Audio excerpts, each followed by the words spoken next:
Wake that ass up. Early in the morning. The Breakfast Club. Morning, everybody. It's DJ MV Angela Yee, Charlamagne the God. We are the Breakfast Club. We got a special guest in the building. A whole legend. That's right, Uncle Snoop What Dogg. it do? What's happening, Breakfast Club? DOWG, what's happening, my brother? Man, I'm slow motion with the potion trying to get to the ocean. Snoop's still having fun. I did a pool party with Snoop over the weekend. And I ain't see 50 Snoop. Cent's Tycoon Party. Yeah, 50 Cent Tycoon Party. I ain't see Snoop have so much fun. He was in everybody's section. He was chasing Trey Songz down with water guns, hitting Casanova with water guns, wife and Lucci. He even made 50 Cent smoke. He didn't get Wendy Williams He in the got party, 50 though. to smoke? I didn't have that much plug. But I was able to get a picture with her at the entrance of the party. Oh, so you took a picture and then left her outside the party? What was I supposed to do? Wow, not even she's with me. I was leaving. No plus one. Oh, I was trying to figure out. I was like, how did Snoop was already I told in? you that was on the way That's out. cold. I was the last rapper to leave. That's what I found out. Like, I'm having so much fun. I'm just partying. They said, 50 left 2 hours ago. I'm like, how I'm supposed to get out of here, cuz? I was driving cuz car. Cuz, what's happening? And I had to figure out how to get out of there. So, did she ask you, like, yo, can you get me in? Nah, it wasn't even that conversation. Wasn't even like that. Yeah. It didn't even go that way. I didn't even put 1 + 1 together that her and 50 was not like cool. Mm-hmm. I was just on some like, hey, how you doing, Wendy? Good to see you. Boo, boo, bam. All right, I'm out. And then I seen on Instagram later, like, oh, wow. Right. Oh. I my feel like bad. you know everything that's going on, I too. could have slid her my little wristband I had on. Like, If she'd have asked you to give it to I her? would have gave it to him. You know when you leave, you going to give it to somebody. You can have that. That shit. Word. Yeah, it's all good. Tie it back up. But you're on the pulse of everything that's going on. That's why. And you're right. I did kind of forget that they didn't get along when I first saw the story. But you pay attention to all of that stuff that's happening. Yes, and I was like right in the middle of it because I like both of them. I get down with both of them, but I was a guest of 50, so I didn't want to ruin my little invitation and get thrown out. So Who the hell gonna throw Snoop Dogg out? I don't know, but I just wanted to be on best behavior with 50 because he be charging fools up lately. It feels so good to see you having so much fun like that, especially in New York. Because at one time, it was just so much It was tension. and beef. If y'all would have seen Snoop, it just made me smile because he's running from section to section, no security. You were just having a good time. So how does it feel to be able to just That's the love enjoy I'm life? getting. It's they giving me that. When you wasn't getting it, you wasn't out like that. But if you getting it and you feeling it, you got to go give it back. And I felt like New York always loved me. I just felt like it was a miscommunication and a misunderstanding at a certain point. But I always maintained my understanding with them because I stayed in their face. And I gave it to them when I told them how I felt about certain situations, and they respected that. So now that I'm able to become a grown man and really look at the rap game for what it's worth, I can come have fun with my nephews and party like the cool uncle that shows up and be like, man, my uncle is here, man. You know my uncle the one live with my grandmama in the garage. Oh, he's got the good weed? Yeah, got the cologne, got the CDs. He here. I always wondered, do you ever feel like you got like survivor's remorse or something like that? I don't know. I mean, I play the game the way it's supposed to be played, so I look at what it's worth for what it's worth. Like every year, I find myself being a part of a song that the whole world loves, and it don't even be like no scheduled or planned out thing. It just be like somebody would call me and be like, I got a song, and then I'm back in the game. I'm back relevant again as far as music is concerned. Then I may do some things over here on this side that keep me relevant, but it's just me being me. It's not never me trying to go play a role where it's like, man, I'm gonna feel bad about this role I played later. Every role I play is so close to me or connected to me, it don't even feel like I'm playing a role. I don't even like you using words like relevant. You're a legend, like you forever. Relevant, Thank you, brother. Like relevant. What does But that you know mean? how it is. This fan base that we have, it's up and down. It's Right. wishy-washy. People be like, I didn't see him for 2 weeks. He's not really relevant right Exactly. And then it's so social media based and driven that the 15-minute fame thing is like, now. Well, we're way past 15 minutes, Snoop. Yeah, come on. I'm It's about your an hour and a 20th half. album. And I'm you about know an hour what and a half. You know what else I think About an hour and a half. What else is great is that you also have no issues with anybody. And you have the song Let Bygones Be Bygones, which we Yes. talked about up here on The Breakfast Club. And even a song like One Blood, One Cuz, just having peace around you and serenity and having let all these things from the past go. And people were shocked when they heard you say, me and Suge is cool. They're like, wow, how could you be cool after everything that y'all went through? But you explained it very well. Yeah, I mean, when you grow to live and you still on this earth, you got to realize what you're here for. Like, I wasn't meant to clash with him. We came out together. It's like brothers. Like sometimes you and your brother, your sister, y'all get into it and you be mad for a little bit, but it's like, man, that's my brother, man. Even if you was wrong or he was wrong, it becomes a place in your heart where you like, I need to forgive him and I need to forgive myself, even if I wasn't wrong. Just because it's like that nowadays, you got to be the one to put it forward as opposed to being the one that clash, because they out to get us. They out to get all of us. And if we going at each other, we making their job easier. So I'm like, no, I'm not finna buy into that program. I'm finna create a new program of love and really push it and really mean it and stand on it. Now, did you come to that conclusion about forgiveness when you was working on your gospel album?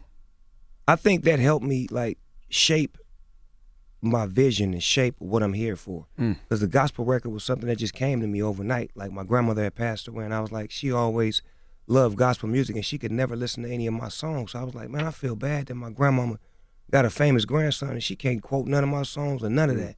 And I'm like, I got to do something for her. So when I did it, it tapped into my whole love thing with like, this is who I am. Like, I always been cool and the life of the party, and Snoop Dogg is like cool with everybody. He ain't like got no issues. And if it is an issue, you'll call me to end the issue. So now I'm taking on the role of this is what I'm supposed to do all the time. And you wasn't even there to accept your award at the BET Awards when you won for Best Gospel Album. I was at Mike Epps' wedding. That's more important as a friend. He needed me, you know what I'm saying? So me and my wife went to go get his back because he was, into the marriage club. So when you a black man and you get into the marriage club, you got to have people around you that's been married to make sure it's okay and guide you and help you. I'm a man now, so it's like I understand. I'm not a boy where it's like I do boy things. I do man things now. So being there for my homeboy and making sure him and his wife understand that they got a journey and we're going to be there for them because ours is up and down, but we need that like they need us. That's right. It feels like going through things in your marriage makes it even stronger as you come out. You feel like things are at its strongest now? Yeah, because the things that we've been through, you only see what you see. But what you don't see is the ups and downs, the arguments, the misunderstandings, the I hate you, I love you, I hate you. Okay, let's get it right. I don't want to be with you. I don't want to be without you. I don't want to see nobody with you. Ain't nobody made for you but me. It's like the things that y'all go through or that we go through that no one has a chance to have a camera on. But if you see me walking, holding hands with my wife, you'll feel like they never argue. We regular. We argue, we fight, we cuss each other out, we do all of that. But just not in front of y'all. Yeah. And y'all been down for a minute. Yes, sir. A minute and a half. I want to thank me as the 20th album. When you said that in your acceptance speech, did you know beforehand you was going to name your album that? Nah, I didn't even know I was going to say that in the speech. I was, I had nothing prepared. Dr. Dre, Quincy Jones, when they spoke, it was touching to me because it's like I'm still a kid inside. I'm still a fan of hip-hop and a fan of what I do, and I can't believe I've done so much. And to see them up there speaking for me, so now it's my turn to speak. I'm very unprepared, but I'm a great freestyler. So it's like, you know what? I'm just going to put something together from my heart. And by the time I got to the end, it was like, I done thanked everybody in my life except me. Like, and I feel like I deserve some of this credit too, not being selfish, but being, self-respective of myself and loving myself and appreciating what I do so that way I won't have a crisis or be feeling like I need somebody's confirmation in order to keep moving. So that's what that was about. And it just came to me. And once it came out, people was going crazy about it, saying this and saying that. I said, let me take that moment and make it into a record because it's where I'm at in my life right now. With, giving love and also giving love to myself. When did so it was in that moment you realized I got to start thanking myself? I think that's probably what happened because, when you doing what you're doing, you don't really never get caught up with what you're doing. I was explaining this to one of my little homies. He was like, man, you done this and done that. I'm like, man, check it out, cuz. How could I watch my highlights when I got a game to play tomorrow? I don't know what I done because I'm so busy trying to do something else. I don't know what movie I was in, what TV show, what song, what. When I'm on stage now, just to give y'all a game, I got a teleprompter up there.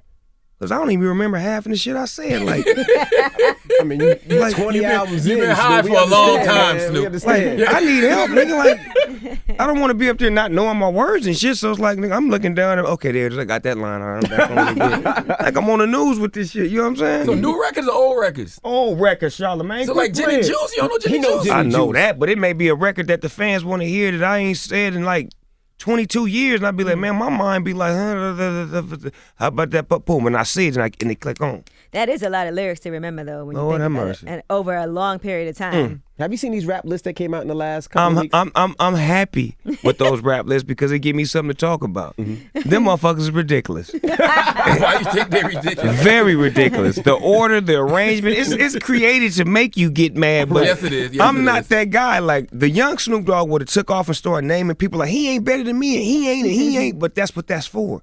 That's to make you clash with that rapper who has nothing to do with that list. Right. There's probably some fan sitting at home that just made that list that's a fan of the bottom rapper, but he just mixing it up trying to create that tension. But I'm smarter than the average Bear Yogi, so I know not to bite into that. I know not to, pay attention to that list, because in my mind, I'm not concerned with that list. I'm concerned with the list to get up out of here to go to heaven, the right list, that list, not the what you doing right now, what you doing when you gone, man. Now, what if you look at that list and you ain't on there? Oh, I'm going to be on there. Me and my God have an understanding. He told me last night, Charlamagne, you better get your act together.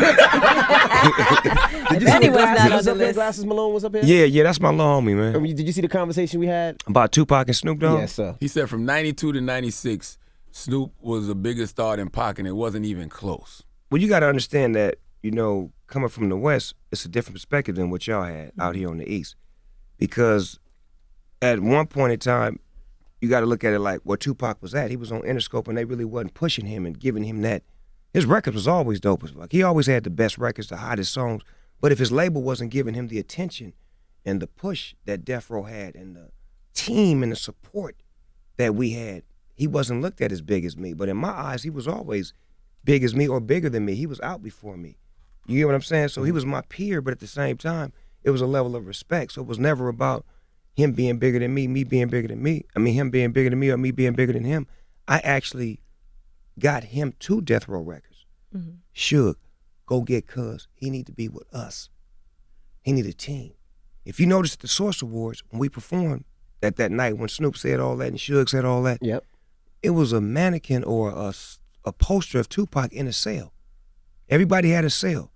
Tupac's shit was in a cell, but he wasn't even on Death Row. He wasn't even the thought of our being on Death Row. That was me saying, I want Cuz to be with us. I want New York to see that we got Cuz back. Because we was hearing stories about things that was happening to him in jail. And we was like, we couldn't do nothing to help him.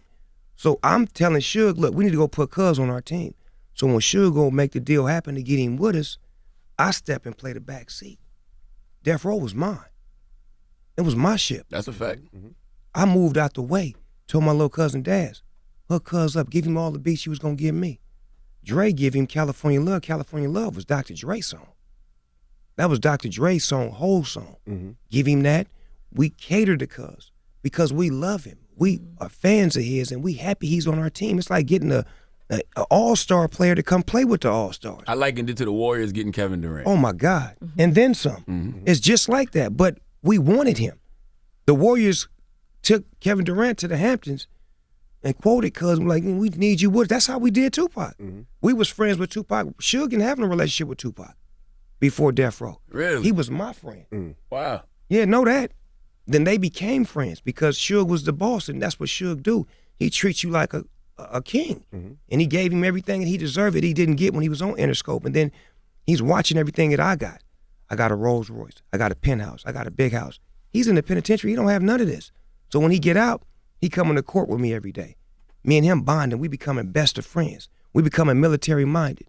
Thug Life, DPGC. We becoming brothers now. Now it's like it's nothing you could do to break our bond, and we even.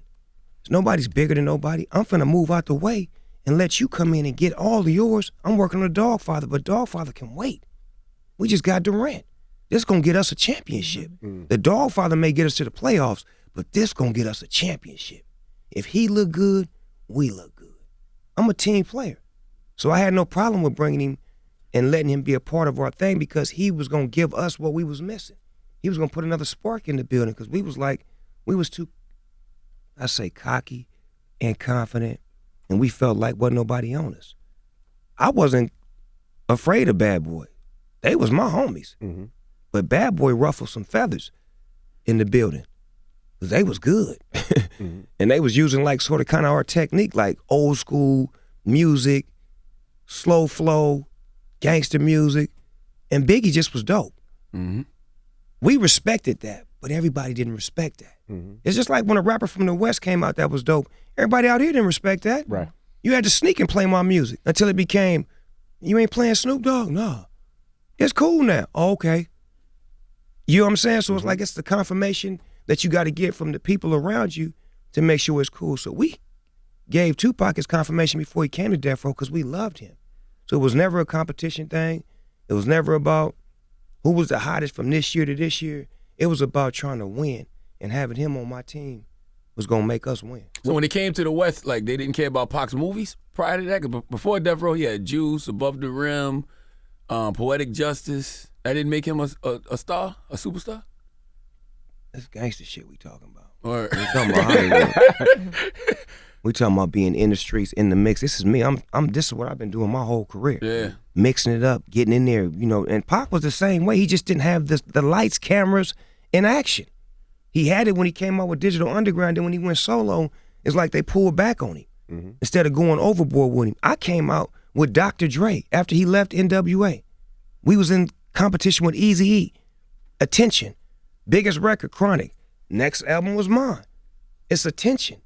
And it's like, I got Dr. Dre doing my whole record. At that time, Dr. Dre was the greatest producer on grass, on earth, on water, on anything. And to have him do your whole record, that's a moment that's on some of them kids' head that'll never be removed. Tupac didn't have that moment till he got with Death Row. Right. Snoop Dogg came out with that moment. What do you think of Glass of Malone's song and video? What did you think of that? That's his perspective. When you from the streets, you got different perspectives on, what really happened and what really went down. Nobody told that story. I wouldn't have told it, but we knew that story. I knew Baby Lane because they got into it with Tupac. You know what I'm saying? Like, because I move around. I'm a Crip and I move with Crip homies, and it's like certain things you do and you don't do, but when you from the gang culture, that's gangster shit what he did. So it was like, that's why ain't nobody doing nothing to him. Ain't nobody doing it. He came right up in his motherfucker and did what he did, walked up out there, and he back where he at. Because that is a perspective that was never spoke on, and it had to be. You know what I'm saying? And that's what he felt like he had to do, to tell that side of the story, but we already knew that side of the story. Did he share the song with you before he put it out? He reached out to me as far as like being a part of the promotion, but I was doing my thing, so I really couldn't get with him. I was focused on my record, and I had kind of got wind of what it was, so I was like, I'm just going to leave it alone, so that way when I do support him, it'll be genuine. I don't want to be a part of whatever he's doing. I just want to hear what he's doing, and then I'll put my input in based off of me hearing what he's doing. He flipped it though. I thought it was dope. Yeah, I thought it was dope how he put it together. I thought it was dope. some people say the best and worst thing that happened to Pac was Death Row, though. It was. It was because the influence, he didn't realize how much influence he had, but he was very influenced by, if that makes sense. He could have been more of a leader and more of an influence as opposed to being influenced by. Like I say this all the time about athletes and entertainers, it don't make sense to join a gang after you become successful. It don't make sense to become active after you become successful because it don't add up. Look at the results of everybody who became active after they became successful. I don't have to say their names. They dead or they in jail. But the ones who were active before they started, why do they try not to be active when they get successful? Because they understand the consequences to that. You don't see me still trying to keep it gangster because I know the consequences to that. But it's in me. I just don't walk with it like that every day. That's why I can walk through the party peacefully and shaking hands and taking pictures because I don't move like that. I don't present myself as I'm looking for problems. I present myself like, what's happening? So it's love. Yeah, even on the One Blood, One Cuz, you got the guy talking in the beginning and he's speaking on people's opinions or their disapproval of gang unity. Why did you want to add that? Because that's an active gang member who's doing life, who probably killed 5 or 6 brothers through gangbanging. That's what this conversation is about. Lingo, let me give you what this conversation is about. He's telling you that when he was on the streets, they was trying to peace, but he wasn't with it. He was about killing niggas. And ain't nobody in his era killed more niggas than him. They probably killed as many, but not as many niggas as him. And he letting you know it was worthless. Now look at where he's at. He's in the penitentiary right now doing life. The same niggas he was killing, it's the same niggas that got his back.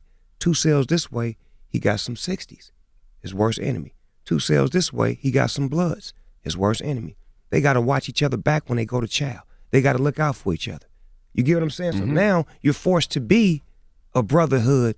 When on the streets they was trying to stop you from doing this, now you're forced to do it. So he's trying to give information to those youngsters on the streets that, look, man, I was hard as hell.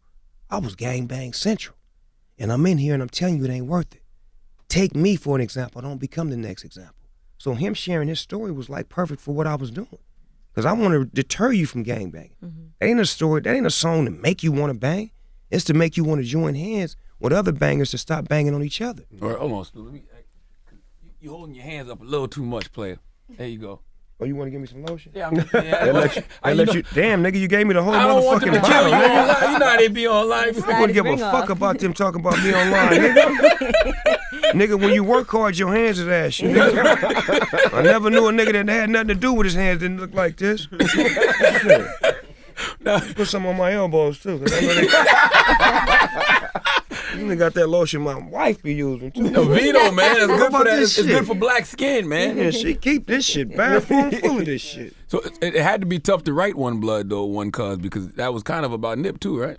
It took me a minute because I was still trying to, translate his death, like the massacre. Like, that shit really broke my heart, man. That shit really broke my heart, man. Like, it really, really broke my heart, like, for real. Like a little kid that get his heart broke. So it was kind of hard trying to go in there and try to write something with a spirit of, how do I celebrate him feeling like I'm feeling? How do I represent him in the light that's going to make the most sense? So it was like, what he stood for was stopping the gang violence. He was from 60 Crip, but he loved gang members, and he loved Bloods, and he loved YG, and the bond that he had with the hood and different neighborhoods was impeccable. He was like a street soldier. So I knew that's what he was about. So I wanted to make a record, first of all, giving him love, and then showing what his spirit was about, and then translating his spirit into a song that could be the reason that we should do it in his vein and do it in his lane and do it for his spirit. Is to not kill and not bang and not ride on each other, because if you're doing it, you're doing exactly what Nipsey don't want you to do. He wants you to be together and to roll with each other. That's why him and YG became best of friends. Their neighborhoods was never supposed to be like that. But he forged that. You compare Nipsey to Jesus.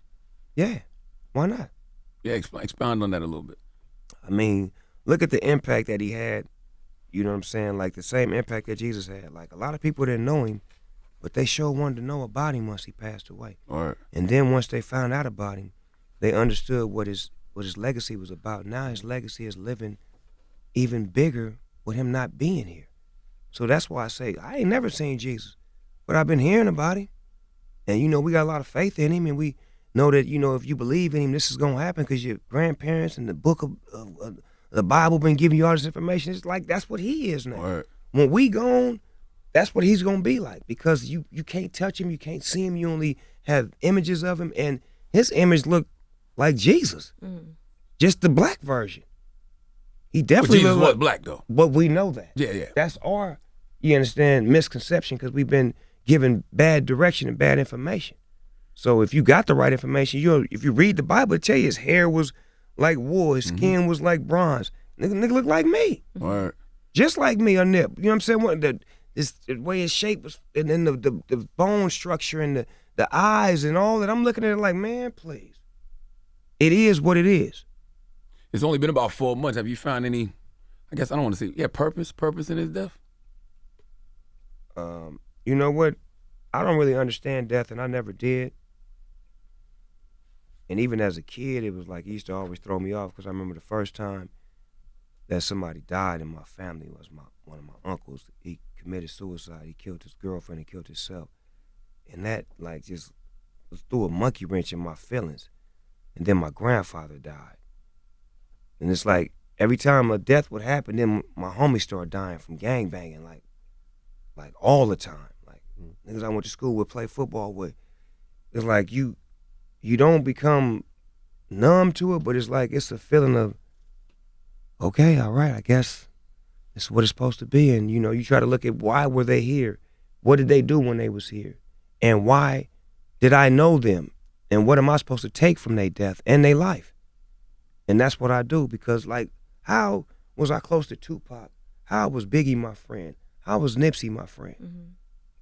And they all not here no more, and I share special moments with them that I'll never speak about, some personal things with us that may have been clashing, may have been love, but you'll never know about. And I feel like God put them in my life for a reason, because they were impactful in hip-hop, just like I'm impactful. I feel like what I'm doing is what Biggie and Tupac and Nipsey definitely would be doing if they were alive. All of the great things in the community work and the giving back and being positive and being a father, all those things is what they were set up to do. Is just God picks and chooses who he wants to take his plan to the mountain. And that's who it is me, so I'm going to take it all the way to the mountain. You also said it was difficult writing the song with Nate Dogg, too. Yes. And that took some time. That was very difficult because, you know, Nate Dogg is like my childhood friend, so that really cut me deep. And then hearing him singing on that song, just hearing his voice, it made me cry because I know what that song meant to him. So it took me a while. When I finally brought a writer in, I brought in a writer that could write something that could match Nate's, you know, energy. And I didn't want to rap. I wanted to sing. I wanted to sing and be on the same vibe with him because it's about a relationship, about love, hate. I want to be with you. I don't want to be with you. That scenario, but just staying down because it's wintertime in June. And when we finally came up with it, I felt good about it. I stopped crying, and I felt like it could really be some healing that could help other people, not just myself, and hearing us together on a song like How that. long did you have those vocals, those Nate vocals? Was it tough? Was it something special that you always wanted to do and you were just waiting? Man, it was a long time. He had did that song with Fred Wreck probably about 2 years before he passed away. And he just had just his parts, and it was blank. So they never finished it. So when he passed away, Fred Wreck got with me. He was like, I got a couple of songs, and I'm just gonna play them for you. Let me know what you want to do. And I heard that, I just started crying. I was like, I like it, but I just can't write to it. So just give it here. And then I lived with it for like 3 years. And I finally put something on it. I was gonna ask you that. Does music help you get to a place of healing when it comes to stuff like that? Always. Like, it's certain, like, my gospel album, when I play that, that's when I want to cry. That's when I want to, like, really, like, but it's to cry for the right reasons. It ain't like crying, I'm sorry. It's the cry of tears of joy, and maybe I have some bad vibes I need to get out, or, you know what I'm saying, or I'm reminiscing of one of my homies, and I wish my homie could see me or be here with me, or I miss my grandmother. It's that moment, and that's what I use that gospel album for. But then, like, regular music, it's either to get in the mode, like before I get on stage, I gotta have old school R&B, 60s, 70s, 80s, you know, somebody singing falsetto and harmony and females singing. I gotta have that because it's a vibe. So when I go on stage, I can have the right energy. Right. Then when I'm in my car, I may listen to rap, I may not. It depends on what the mood is. You stopped working out, so you was working out hard at one point. We seen your videos. You going to the gym every day. You want to try them? You want to try them? No, I'm just I'm looking at you like, no, okay. what I did was I just wanted to fix something. You know what I'm saying? I had to go in and get a little alteration, but I fixed it. It's all right now. What you mean alteration?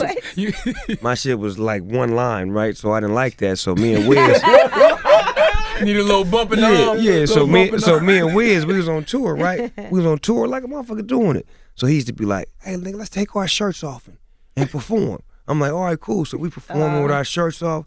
So I'm looking at the video footage, all right, like, all right, cool. I'm bigger than cuz. We can keep doing this. The next time we went on tour, that nigga said, let's take our shirts off. His shit was like, bah. But I was like, I'm going to leave my tank top on because I missed a few things this week. So then I seen him working out, and I said, you know what? He inspired me. Mm-hmm. He makes me want to work out. So I joined the same gym that he joined. And I went on about a 140-day mission, just working out every day. I was doing tour-a-days, I was doing UFC, I was eating right, I was just doing everything to get myself better because I felt like I was getting slow on stage. I was feeling like I was losing the beat. My grandson hurt my leg because he was walking and like he was finna fall, and I tried to catch him, and he didn't fall, and I ended up hurting my leg, and he looking at me like, what are you doing? I'm like, okay, I got to hit the gym. So when I hit the gym, everything started working again, like, right. Everything started working. Then I had a celebrity basketball game, and I went off. I was just all in the air, and I was like, okay. And then I got content. I was like, oh, I look good. And I missed that first day. Oh, that'll do it. Then I missed that second day. And the envy, I don't know how many days it's been, but me and the gym just don't agree right now. You ain't fucking with the gym no more? I got weights in my room. Every city I go to, they put some dumbbells in there, some 30-pound dumbbells. And I used to go in there and be like, bah, bah, before I go do my interview so that way I can have that cut. I just be looking at them things and I'm like, how y'all doing? Hey, you might need to start smoking sativa instead of indica then. Sativa hey, I think I look good for my age. I think I made it look like it's supposed to look at my age. Mm-hmm. When I watch a lot of rappers that let it go other places, mm-hmm. like I've been able to maintain and to keep it all in order and just to make sure that it's all, all in line. And then on the inside as well, not just on the outside, right. But on the inside as well. Because a lot of us look good on the outside, but on the inside it ain't really good. You want to make sure the inside is good too. So even with the better eating and the better things that I put into myself as opposed to just being reckless with, let me get that candy bar, let me get them cookies, let me get that. No, let me get them grapes. Let me get them cherries. Let me get them plums and peaches. You understand me? Give me some of that. When you was young and you saw all of this death around you, did you think you was gonna make it to be the cool granddaddy? No. In our neighborhood, 21 was a blessing. We used to always pray to see 21. Like that was like a major goal to get to be 21 because you could be grown, you could move out your mama's house, and then you stayed alive. I want to ask you one more question about death because you have seen a lot of people around you pass away. And, Nipsey always referred to himself as the Tupac of his generation. You knew both of them. So is that an accurate comparison? I think it's very accurate because the spirit that Nipsey had was the spirit Tupac had as far as like being up close and personal with the people and just trying to give back.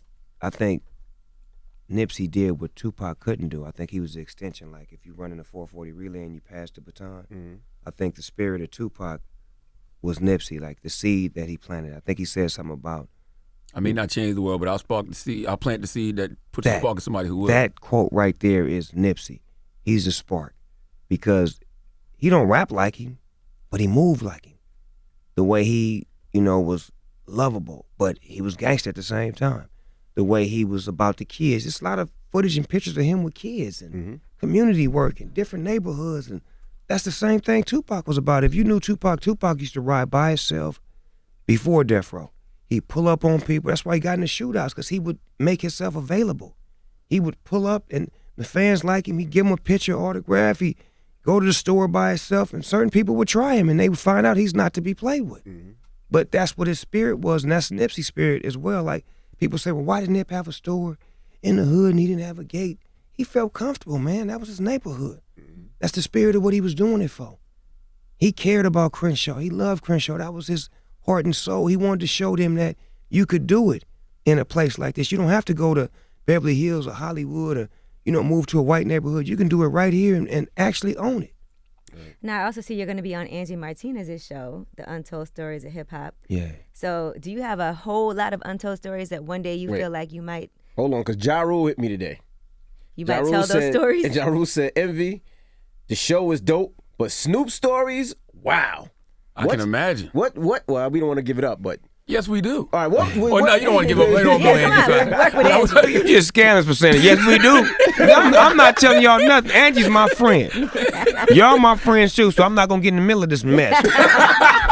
But is there plans for you to tell a lot of those untold stories at some point? Yeah, with a Snoop Dogg life story. The biopic. Yeah, from Vietnam to death row. Definitely going to tell that. That's what's going to be called? Mm-hmm. Why from Vietnam to death row? Because my father was in Vietnam in 1968, and the life expectancy for a black male was 16.4 seconds, and he actually made it out of there. He got shot 3 times. He's a Purple Heart vet, and I was born in 1971. So with that being said, I wasn't supposed to get past Vietnam. Wow. But I made it to death row. Yeah. Wow. Is that Death Row movie still happening after Straight Outta Compton? They kept saying we're doing a Death Row movie next. I never had nothing to do with that. As far as the Death Row movie, They couldn't do it without you, though, I would imagine. I'm worried about the Snoop Dogg life story because there's too many versions that's been out there that's been like almost right, close to it, similar. It's time for somebody to tell the story from the perspective of the eyes of the inside. Like even with Suge Knight's side of it, like they don't tell his story the right way. They always just show the bad things that he doing. That ain't cool. That ain't fair. Right. You know what I'm saying? Even though he was like a monster at a certain point, but that's not fair. That's not all what he was about. Right. He was the one that sparked that Mother's Day thing and giving back to the community and, us getting active in the community. He showed us that. We didn't know how to do that. You had to have somebody teach you. We just was rappers trying to be rappers. He like, no, we got to go do some community active work. We got to go get with Danny Blackwell from the Brotherhood Crusade. We got to go do things with these people and this and that. Y'all put a suit on. Y'all get y'all look together. You get what I'm saying? So it's like, don't nobody give him credit for the great things that he did. It's just like, that's why I want to tell my story, because my story is going to bring the good, the bad, and the ugly. But it was more good than anything, but you just don't hear about it. Even when it comes to black entrepreneurship, I ain't never seen no numbers like $300 million a label gross tell no death row. And he really grossed that. And like I say, what the industry fails to realize, if it wasn't for him, half of you rappers wouldn't even have no label or have the control that y'all got right now, because it was a pimp hoe industry back before he came out. And usually you'd be the hoe because you was the rapper. And it happened to some of the greatest rappers ever, some of the biggest rappers ever. And you wasn't gonna be immune to it. But when he came out, he helped shape a different look to where they had to look at niggas a little bit differently. Like, oh, we can't treat him like that. Oh, he may be like Suge Knight, or he may be like, well, we don't want to rub him wrong. Is he friends with Suge Knight? And then they start giving up better deals, and they start respecting the craft of, we have to respect them. We can't just do them like we did the black artists in the 50s and the 60s and the 70s and the 80s. You know what I'm saying? And that's facts, because the artists from back in the days, the ones that I went and got down with, if they were still alive and I put them on a song or did something with them, they was very grateful and humble, because they had never seen money like that. And that's why when a rapper tries to sample a song from an old school artist, he gets charged so much, because that artist ain't never made that money. It's the first time he can eat. But if you go get a relationship with him, and if he's still alive with his family, you can work something out. You can make them understand, look, you're going to eat, but you're not going to stick me up. We're going to stick them up. When you and Suge spoke, did he have remorse for those times when you said there was a period of time when things he did was like a monster? Did he show remorse for that? Did you guys have remorse for each other for how you treated each other? I don't think he ever said, I'm sorry, because that ain't in his nature, but I know what he meant. Like, our conversation let me know we gravy. Like, I'll share this with you. When we spoke in the room one-on-one for the first time, that was kind of like, And where did y'all speak? in a hotel in Vegas. A hotel in Vegas. So that was like, and it was spontaneous. It wasn't no planned shit. It was just like, he seen me, I seen him. It was like, what's happening? What's up? All right.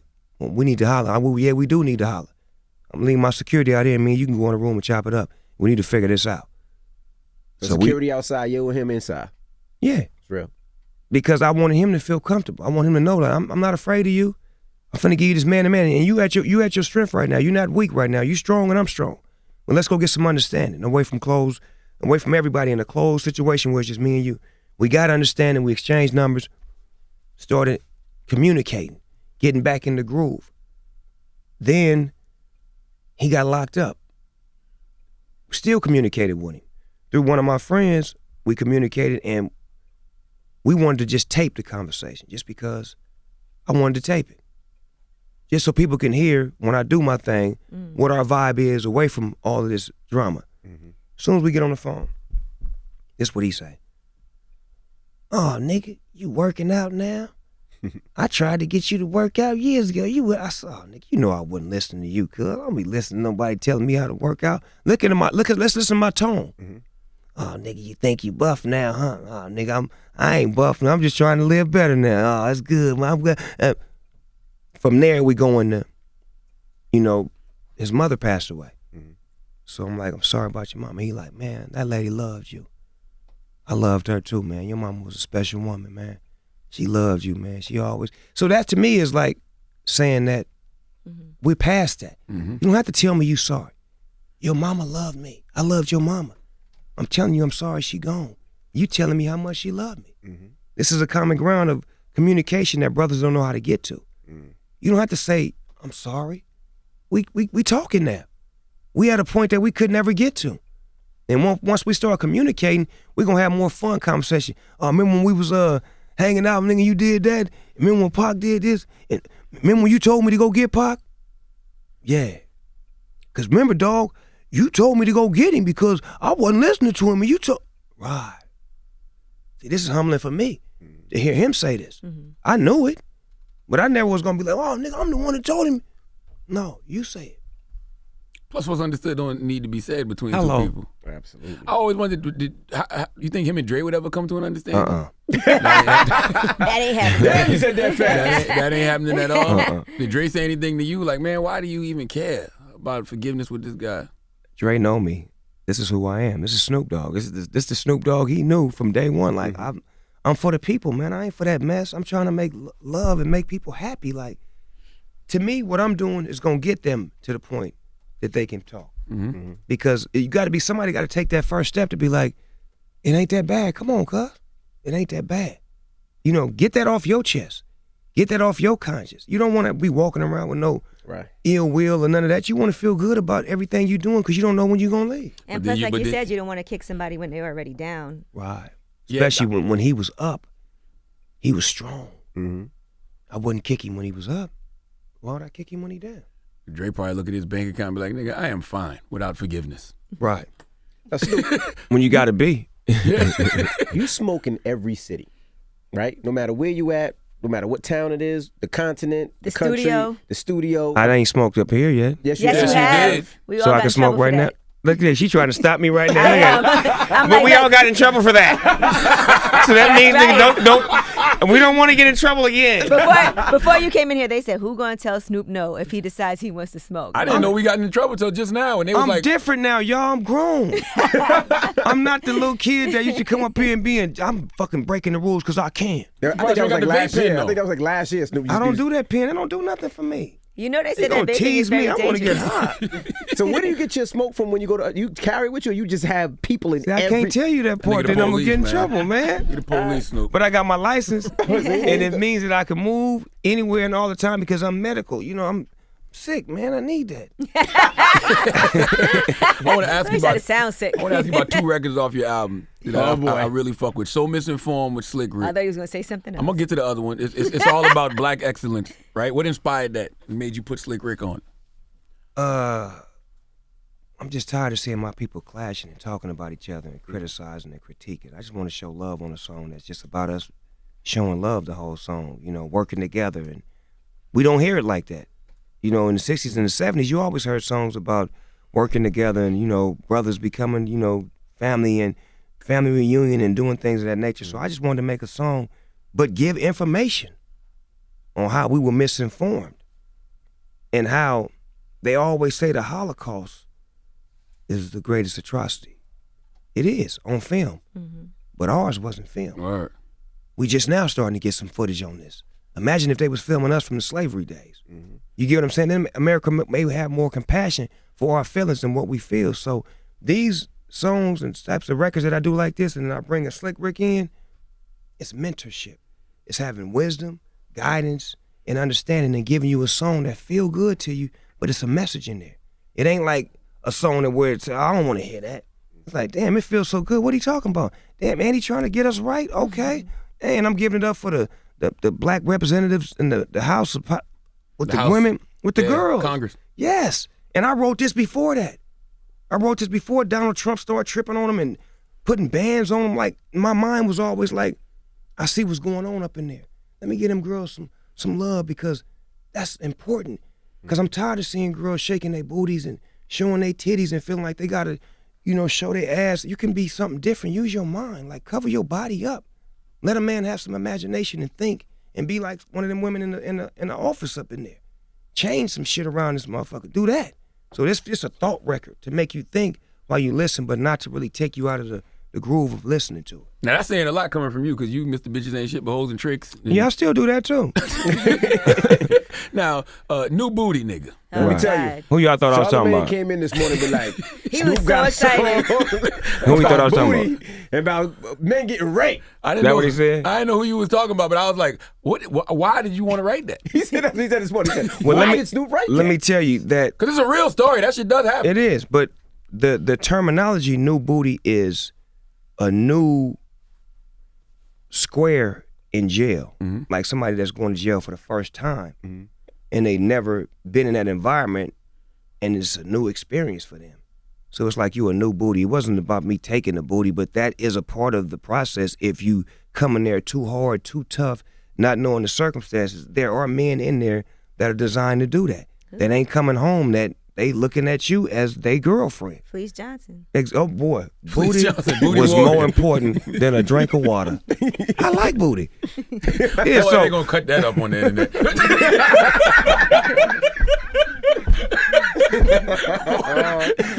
yeah, man, but those situations are for real. So it's like, you know, don't get into that life if you're not prepared. Because I see a lot of people be making excuses for niggas that be snitching and, well, he didn't know and they put him in. No, nigga, no. When you walk that gangster walk, you got to walk it all the way out. All the way out. Don't come half-stepping and start pointing fingers once you get in there. Well, he did this, I didn't know. Ride it out. Ride it all the way out. That's what I respect about Suge. He ain't pointing no fingers. He keeping it G. He ain't trying to take nobody down with him, taking all of his. Take that. You did that, take that. it don't, like, I can't respect you when you start telling. I don't care what your legacy is. When you tell, it's over with. It's over with. Especially if you portraying yourself as that gangster. That's the first rule of the gang culture. No snitching. Especially if you making songs saying snitching ain't cool. Then you turn around and start snitching. So that song is about somebody in particular. It's about a lot of people in particular. It's about entertainers. It's about athletes. It's about people who get successful and join a gang. Like, why would you become a 25-year-old football player and you meet some gang members and now you throwing up gang signs and y'all do something stupid and then you in jail for murder and you had a football career? Yeah. Aaron Hernandez was the perfect example. Hell yeah. Like, this nigga was good in football. But I thought he was in a gang before all that, like how No. he grew up, no? No. Look at him and his making, where he come from. Ain't no goddamn gangs out there. Like, that became fascination. You fascinated with what you watching. And then you see some guys that's doing it, and you do it, and you start doing it the most. And you fail to realize that, hold on, you got a career, man. You gonna throw your career away for that? And then the end result is you end up killing yourself? Come on, man. So you heard stories about dudes getting tossed up in jail, like entertainers and stuff? Is that all you heard from that? I'm listening to everything. But at the end, because it's a guy screaming at the end of the record saying what the homie's going to think about this. It can happen, man. Because didn't they say Suge had booty warriors? They said Suge had dudes on deck that Yeah, would... Ray J said that at one time. Yeah. Hey, man, look here. I'm talking about the great things he did. I don't know nothing about the I told you about bad. that. I told y'all about, I'm not a part of the bad things. Ray J was like, stop saying I used the word booty warrior. He That's did what say that verbatim. He said booty goons or booty Booty warriors? goons. See, He Ray said he J. never Ray J said was booty with Death Row at the time when I had left. Like, so I don't know what the hell was going on. With Like when I was there, it was just shooting. yeah, it was just shooting and slapping and kicking and tying niggas up. Yeah, I got your mama over here. Like, mama! Now, what They was tying people's mamas up? No, Oh I'm my just playing. Like what? Don't do it. It wasn't that bad. What does Coach Snoop think about the NFL and Jay-Z and Rock Nation? Well, Coach Snoop don't know the intricacies of that. He don't know the dynamics of that. But what I would have loved to have seen was somebody really asking Roger Goodell a question of, why did y'all blackball Colin Kaepernick? I did ask him that. They I edited didn't hear it. They edited it. I didn't hear I'll it. send you the audio though. That ain't good. What was his answer? He said, we not blackballing Kaepernick. Any owner can sign Kaepernick whenever they want to. That ain't the answer I was looking for. You niggas blackballed him. Period. Ain't no in-betweens to that. Because he couldn't find a job and he was better than 80% of them quarterbacks that's in the NFL. Starters included. So it's like his skills was that level. But if the owners then already got together and be like, man, he bad for business, they shut him down. That's why they settled with him. To me, I wouldn't have settled. Word. I'd have went all the way to the wheels fall off to where they would have had to give me $1 billion. Then I would have settled. But other than that, it wouldn't have been about the money. It would have been about the cause and the stand for everything. And instead of Jay-Z, he should have been there. Like, let me be the one, since I'm the one pushing the cause, let me actually be in the room with y'all to put in my input, because I'm the one that started this awareness thing. Not to try to get credit, but just to give you my input on something that I created. I created the awareness for Didn't this. Stephen A. Smith say some teams reached out to him and tried to sign him? Yeah, he said he had a few offers from like the Seahawks, Prove the it. Ravens. Prove it. Prove it. Yeah, and then they said, I know they did ask him to be on that council, not the one, the same council that Jay-Z had, Malcolm Jenkins started a couple years ago, the Impact Chain. And now they clashing. You got certain NFL players that's clashing, but they don't like what's going on because it's. See, what people don't understand is, coming from hip hop, we don't have no commissioner. We don't have no rules and regulations and structure. So we don't even know what they going through. Because in hip hop, you can do whatever you want to do. Period. So now you bringing in somebody who's from hip hop and the drug world into y'all structure. It's gonna be a problem if he don't get control. Because if he don't get control, everybody gonna start throwing rocks at Jay-Z like, oh, he ain't do nothing. Like they try to do in the beginning. Like, why y'all going at him? He trying to help. But if he do get control, then the NFL is over with, because it's gonna be some real black owners. That's right. Because we getting smart now. We getting real smart now. And them old white owners that got that slave mentality, they getting old. And their kids and their grandkids love this shit. They don't feel like they feel. They got a different perspective on interracial. They love this. They love the culture. That's why it's gonna change for the benefit of the better, to where we will have ownership of a full team. I don't want to hear that minority ownership. I want to hear that shit. That don't impress me. No. Can a nigga own a whole team? Because Floyd had the money. Oprah had the money. They tried to buy the Clippers. They froze them. Who tried to buy the Clippers? Floyd, Oprah, there's a bunch of motherfuckers tried to buy the Clippers when that After owner, Sterling. when the Yeah. owner went bad. Blacks got their money together like, we want to buy this. They, no, you don't. I don't care how much money y'all got. Y'all not owning nothing. Even Michael Jordan, he don't own that team. Only reason I think he got that is because it was a black owner previously, Bob Johnson. That's the only. That's why. But do he own it? I thought Yeah, he majority owned. I thought it was majority. What does that mean? I don't know. He I don't majority like owned the that team. majority, minority. Nigga, check this out. These clothes I got on, these motherfuckers is mine. You're not majority owner. I own these motherfuckers. You know what I'm saying? Don't give me no minority, majority. What did that mean? Nah, Jordan, no, he definitely owned. He owned the Bobcats. Him though. and who else? I don't know. Because I seen Nelly with a ring, said he was part owner. I seen Yeah, Usher- Nelly is part no, of. no, No, Usher was with the Cavs. Cleveland. Usher with the Yeah. Cavs. I'm Yeah, with the yeah. Lakers. They still ain't gave me a goddamn ring, and I done way more than these niggas done did. Bullshit. But I just don't understand why people choosing sides. We should want Jay-Z shit to work, and we should want Cap to be on the team. Like, I don't see why people choosing sides. But that's the mentality of Willie Lynch. He broke us mentally with that mentality where you have to pick and choose. You can't be together. Mm-hmm. That's why we have to do things to break that mentality, to be like, you know what? We embracing Jay-Z and we embracing the NFL. Now what? Because it was some motherfucker chasing me around all day yesterday. Little white dude with a little camera. Must have been Hey, TMZ. Snoop, what do you feel about Jay-Z and the NFL thing? I'm not answering. And I showed up somewhere else. Here this nigga come again. Hey, Snoop, what's going on? What do you feel about Jay-Z and the NFL thing? You ask me that one more time, I'm going to hit you in the head with a football. Fuck out my face. See, that's why you need booty goons. Well, Snoop, we appreciate you for coming. And Jordan owns 67% of the Bobcats. That's a lot. Somebody hit you with that? I just He looked it Googled up. it. 60. That ain't enough. Shit. If that was THC, you'd be high as a motherfucker. Shit, my THC got to be at least 80. There you go. Well, Snoop, we appreciate you for joining us. Hey, Album's Charlamagne out got a right hit, now. man. You got that Black Man Don't Cheat, man. You got a Well, hit that's song. Duval record. But I'm saying you own it, though. Yeah. I fuck You with make my it man. go. You make it go. I appreciate ask that. Charlamagne what his rap name was when he first started rapping. That don't matter. What was your rap name when you first started? Dizzy Van Winkle. Dizzy Van Winkle. Sounds like new. That sounds like Rob Van Winkle's little brother. And Rob Van Winkle is Vanilla Ice. Yeah, right. How do you Ah, feel man. about that concept, black men don't cheat? It's cool. No, I love it. I really embrace it. I love Good it. answer. I love it. I love that concept because it's like somebody had to put it out there. You know what I'm saying? Tell the truth. Stop lying on us. Tell the Word is truth. on, exactly. It's There just you a go. concept. Especially us married men. Yeah, stop lying on There you us. go. Put it out there. Now, little black boys cheat. They do, but But black men don't cheat. There you go. Now, when I was a boy, Bitches ain't shit but hoes and tricks. hello. Oh, my goodness. It's Snoop Dogg. It's the Breakfast Club. Good morning.